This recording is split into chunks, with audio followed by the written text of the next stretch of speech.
The Experts with Kristen Lavine. On today's show, Dr. Ross Henderson, Chrissy Joy, Dr. Megan Sprinkle,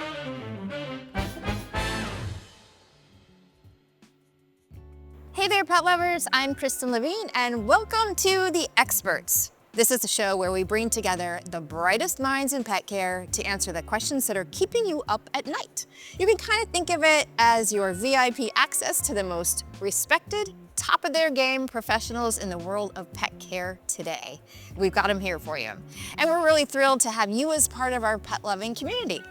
Now, if you have a question about your furry family member, you can send us that question in video format to dogtv.com/experts, and you just might see yourself featured on a future episode. Now, speaking of today's episode, it's an extra special one because we're coming to you from Global Pet Expo in Orlando. Now, this is one of the largest pet industry events in the whole world, so there's lots of great experts here. And what better place to bring you expert insights from than the Global Pet Expo? Okay, so I'm joined today, as always, with three incredible experts here to share their knowledge, experience, and love for animals. So let's meet them now. Dr. Ross Henderson is known as the singing veterinarian, and he's found a way to combine his medical expertise with his passion for music to comfort anxious pets. His heartfelt serenades have gone viral, touching the hearts of pet parents everywhere. Maybe you've seen him. He practices veterinary medicine at Fox Hollow Animal Hospital and starred in Hanging with the Hendersons on Animal Planet and on Dog TV's own Bedtime Ballads. Please welcome Dr. Ross Henderson. Kristen, thank you so much for having me. Yes, of course, of course. At what point in your veterinary career did you decide to incorporate music? I think the real answer is that they were always kind of conflicting, and then I found a way to merge them. So I have never not been part of both. I love that. Yeah. That's fantastic. And it's so unique and memorable. Yeah, and it's really what created so many opportunities. So I think if you're struggling, do both. That's my advice. That's great career advice right here. Next up, we have Chrissy Joy. She's a nationally recognized celebrity dog trainer, live performer, and studio animal trainer with over 2 decades of experience. She's a champion in canine sports and trick training. She helps pet parents develop a stronger bond with their dogs through training, through enrichment, and performance. Now, she's also a national stunt dog champion, international trick dog champion, and the co-host of Dog TV's The Dog Moms. Please welcome Chrissy Joy. Hi. Welcome, Chrissy. I'm so happy to be here. I want to hear more about stunts, teaching class to do stunts. Tell me about it. Yeah, so stunts is kind of taking your tricks and amplifying them while being sure that you condition them appropriately. You know, we don't want to run in. I can't just go off and run and do a cartwheel handstand. I'm sure you guys would like to see that. But, you know, it's about conditioning them up so they can do some of these amazing stunts. This could be whether it's high flying, intricate balance, all the way to, you know, doing a walking handstand on their front feet. Really, honestly, it's really limitless as long as you're taking into account the type of dog that you have. And you can teach pet parents to teach their pets to do stunts? Yes, and I think a lot of people think it's not possible, but there is a way to do tricks and things with your dogs to enrich their life.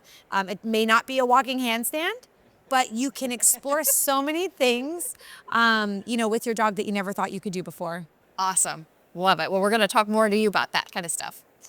And our next expert is Dr. Megan Sprinkle, a board-certified veterinary nutritionist with a diverse background working with all kinds of animals, ranging from dolphins to elephants. Wow, elephants! To dogs. Currently, she's a scientific communications manager at White Bridge Pet Brands, and she also hosts the Vet Life Reimagined podcast, highlighting all the different kind of career paths that veterinarians can take. So please welcome Dr. Megan Sprinkle. Thank you very much. Excited to be here. Yes, it's great to have you, and nutrition is such an important topic for pet parents. So where did you get your interest in nutrition? Yeah, well, all those crazy animals that you talked about, the dolphins and the elephants, actually, I found out that the big part of taking care of those types of animals is understanding what they eat. And so I kind of fell through, you know, that avenue, interest in nutrition. And I know it sounds kind of crazy, go from dolphins to dogs and cats, but that's how I landed here in cat and dog nutrition. Okay, so now that you've met our incredible panel, let's get into it. Now, since launching the experts, we've been flooded with amazing questions from our pet parents just like you. And today we're going to answer 4 of those questions. Now, each question gets 4 minutes of discussion from all of our experts. So that's 4 questions, 4 minutes. We've got a timer. So are we ready? We're Ready. Okay, so we're going to get started with our first question from Ben Pollard. All right, my name's Ben, and my question is, how do I train my puppy who was trained on potty pads to start peeing in the rocks and the gravel outside? Ah, very specific potty training question. I'm going to go to you first, Chrissy. Okay, so, everyone has a different way of doing potty training, and there are many different methods. Pretty sure you've heard of the bell method at the door. Sometimes you have to use potty pads. Sometimes it's just about bringing them outside repeatedly with high value reward. But if they're really stuck on the potty pad, I think it's wise to try to move that to the location you intend to take the dog outside. So let's say it's in your kitchen. You may want to, if your dog is, very, very good about, I'm potty trained in the house except for here, because this is what I've been trained, I would eventually try to move that outdoors. And if you can cheat it all the way and praise with high value reward when the dog is going outside, or you just get that pad outside, maybe onto your porch or deck, I think you can start to work that to outdoors and then hopefully fade it away. I've even done little tricks where you let them use the potty pad and then cut that little piece out and put it in the grass. So they start to kind of transition off of the pad into an area that also has a scent of pee, and then they can use it out there. Right. Okay. And be patient. And be patient. That's key. That's key. So, Dr. Sprinkle, you don't have to house train elephants or dolphins, but do you have anything to add to that?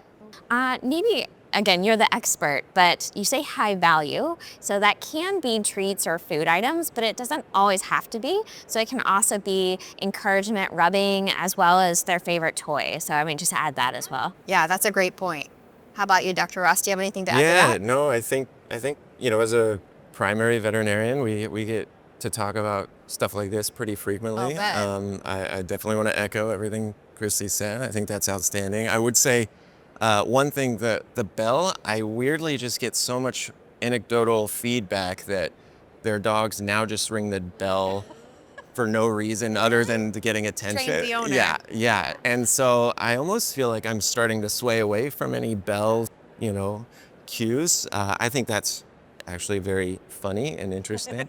But I think if there's a way to, I would say my kind of monologue is similar to hers, is just slowly start moving it towards the outside. And As a musician, is there a way to train a dog with music to go potty outside? That would be very dangerous at a concert. it's like the speakers here with that aqua bubbly sound, and then with some light, delicate classical guitar behind it, I think, Sounds nice for me. I'll take I think that could be your next release. Is Like, potty training music. Are we talking about urinary release? Yes. Yeah. Oh, good one. Good one. We adopted, we actually fostered a dog during the pandemic, and she's a little Min Pin Chihuahua mix.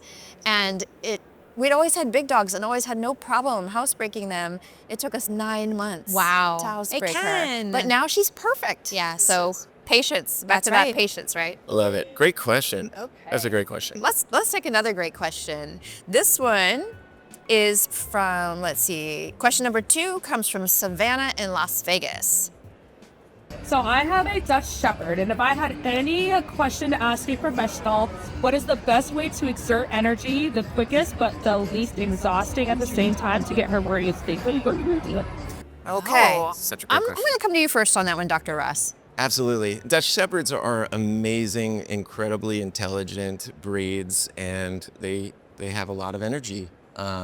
So I think in these situations, most times, like she said, you want to try and get some of that exhaustion and energy out. I think front loading is good too. So on the front end of the day, mental kind of working out as well. So like puzzle feeders and things like that, all of those things can be very complementary to each other.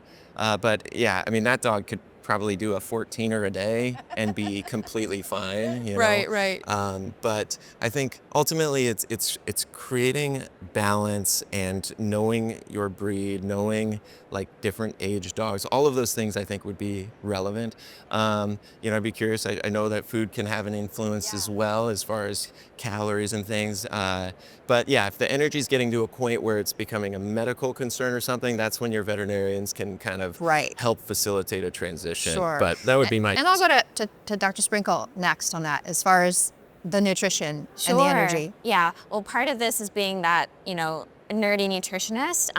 When you do those great puzzle toys and feeders, which I absolutely love, you can actually use the dog's kibble to do that. So not loading up on the treats. So sorry, like the balanced nutrition aspect of that. But yeah, also when you have high active dogs, you want to make sure that they are getting sufficient calories to also make sure you're addressing all their nutrition needs. Yeah. And Chrissy. You know, I call this the top energy. She stated she wants the dog to burn off energy so it can think. So I used to be an equestrian, and if you rode the horse fresh out of the barn, good luck. So lunging the horse to get that top energy off is important. So burst of high cardio exercise can be good for that, to get the dog to think. I also love to do brain games, just to burn off some of that. If you have a small space environment, that's a great way to go. And also take into account the calories, right? If you're gonna do a lot of training that day, then maybe back off on their breakfast if you're gonna use other rewards. Keep that all in mind. But burning that top energy off to get a dog that comes in and can focus with you, I find that's really valuable. So even a nice game of chuck it if you can. You know, even going for a run, or even doing some basic recall work. Have someone hold your dog, do some recall work at a distance. It's great for training, and it's great for burning off some of that energy. Yeah. And I want to ask you, because you are a dog mom to 5 dogs. Yeah. So how do you manage the energy in your home? Yeah, so I have 3 border collies, 1 Aussie mix, and a rescue. Wow. So every day it is a work regimen for them. We go out, but I do have days where we are doing impact type exercise. So that's your chuck it, that's your frisbee, that's your agility. But I actually pad it with 3 or 4 days of hiking. So that's long, loose, good for the muscles, no impact type of exercise. It's a lot. It's more length of time, and versus the frisbee, which is short and impact and fast. To get that cardio up, then I pad it so they have time to recover with some just nice long walks. You don't have to kind of reinvent the wheel. Dogs like to go for walks, so don't forget that. But if you can change the terrain up for them, you give them more of a mental enrichment experience than maybe the same route they've done every day. Right. And I think it's really important for pet parents, before they adopt or purchase a high energy breed, do your homework, because not everybody has time to do all of these, things to get the top energy, taken care of. So it can be very time consuming. It is. It can be, and this is my passion. Thank God it's my job, but I wouldn't be able to maintain this to what I feel is appropriate for them if I had a 9 to 5. Anything else to add there, Doc? No, I just have this lovely elderly woman who has 2 dogs that are similar to this, and yeah, it's a lot, and she's a sweetheart. But yeah, the lifestyle and the environment are very important consideration. Very important. All right, great job, experts. All right, we're gonna go to our 3rd question now from Frank George. Take it away, Frank. Now, I always hear different advice about how often to feed my dog. Some say once a day, and others say multiple small meals. So what's the best feeding schedule to keep my pet healthy? Great question. I'm going to have to go to Dr. Sprinkle on this one. It is a great question. So it can depend on the individual dog, especially if you have like a puppy, for example. That small frequent meal throughout the day is great because they have lots of high energy. You want to keep them going throughout the day. Sure. Some dogs do great on 1 meal a day, but a lot of dogs are going to get hungry, and it's going to be really annoying for the owner. And it can also work with your work schedule as well. If you have a 9 to 5, you're not going to be able to feed necessarily 4 meals a day unless you have an automatic feeder, which that's a whole nother story. But having 1 in the morning and 1 at night works fairly well for them. Right. Dr. Ross, I'm going to come to you next. Yeah. If I could only eat once a day, I'd be crazy. I'd be so hangry all day long. My wife, I joke with her, if I could just take 1 pill for all my calories and not have to eat, and she thought I was crazy. You were serious? I was like, eating gets in the way. Anyways, that's a different conversation. But this question often comes to me in the puppy format, and totally agree. I think the 3 times a day, oftentimes breaking up 6 to 8 hours apart, can help with growth, and it can help with potty training, all of that. That's super great. But I've been in cases where certain dogs, I'll change them from twice a day to once a day or 3 times down, or vice versa, go the other way. Like, for example, there's something called bilious vomiting, which is pretty frequent or common. We see it a lot. It's where dogs are kind of throwing up bile in the beginning, front end of the day because they fed them at 4 p.m. the day before, and then they don't feed them again until 8 or 9. That's a massive amount of time for an empty stomach and then that acidity. So in that case, going back to 3 times, we're pushing that evening meal. So he's absolutely right. There's going to be different advice based on specific dogs. So I think tailoring it has always been the most successful in my experience. Right. Anything to add to that, Chrissy? I agree. I've got some dogs with fast metabolisms, and if I don't give them, feed them twice a day, but at night I have to give them more kibble, or else they'll all wake up with that problem in the morning where they're just like, and I feel that way too. My stomach will turn. I'm like, oh, maybe I should be eating more midnight snacks. My husband would tell me to stop. So, but no, it's really important. But also, what I found that really works for my dogs is just, knowing your dog. So I used to watch a sled dog in Maryland, which is like he was in the wrong state. A sled dog in Maryland. But he was my neighbor's dog, and I would just check in. And when it was off season, he wouldn't eat. He had the more working he was in working, then he could do the 2 meals a day. Otherwise, he had no interest so he'd eat once a day, and that blew my mind. But he looked fantastic. So I do realize that sometimes, the dogs that get more active develop that kind of appetite, and I think it's important to also pay attention to your sizes of servings when you read your bag, because sometimes you might feed a few times a day of way too much food. So good point. Paying attention to that. Dr. Sprinkle, I did want to come back to you for a second. I feel like the feeding question, the nutrition question is such a common one with pet parents. What is some advice you could give to our pet parents out there when it comes to how to feed your pet the best nutrition possible that you can afford? Oh goodness, that's a very broad question. Where to narrow that down? I think, again, going back to the individual nutrition, I think is so important. There's also a lot of options out there that can be really overwhelming. So don't, judge yourself too hard. Try one thing if they like it, if they do well on it. It's also okay if they don't, you can transition off to something else. So trying to make sure pet parents feel good about what they're getting, but also patient with themselves so that they can find the right food that works for them, their budget, as well, of course, as their dog. And back to that personalized nutrition and lots of options. When you ask that question, is like, I'm sure you get asked all the time, what do I feed my pet? So number one question, and start looking at your pet. Is it a big dog, a little dog? There's lots of things about your pet that can really help narrow it down. Great, excellent advice. Okay, fantastic. You guys are just knocking That was out a of the fun park. topic. I like that. Okay, so we're gonna go to question number 4. This one comes from Lee in Las Vegas. Okay, Lee, take it away, Lee. Hey experts, I leave my dog alone for about 10 to 12 hours a day. What can I do to keep him much more happy without getting a second dog? Good question. That's a long time to leave your dog alone. Dr. Ross, I'm gonna come to you on that one. Yeah, absolutely. So anything at home that we can do at Enrich, obviously that's a quite a long time, I think preferably there's ways to keep it around 6 hours or less, but if we do, and I totally understand different circumstances, then I would say things that keep the mind active and, like we were talking before, some puzzle games, comfy areas, music is great. As a music lover and player and connoisseur, right? Right. There's actually a lot of fun data that talks about different frequencies and certain styles of music, like classical music or piano in the lower registers and things like that. Different sounds can cause a lot of comfort, and those sorts of things I think would be top of my list, is how to create an environment to where they've got things to do, they've got access to their water and food and things, just so that they're healthy and safe and comfortable. Excellent. So. Chrissy. I would be cautious adding the second dog, because it's not always doubling it that's going to fix things, and those dogs have to get along. But also, you know, we're in like a new age. There, you can at an app and a fingertips, you can have a dog walker.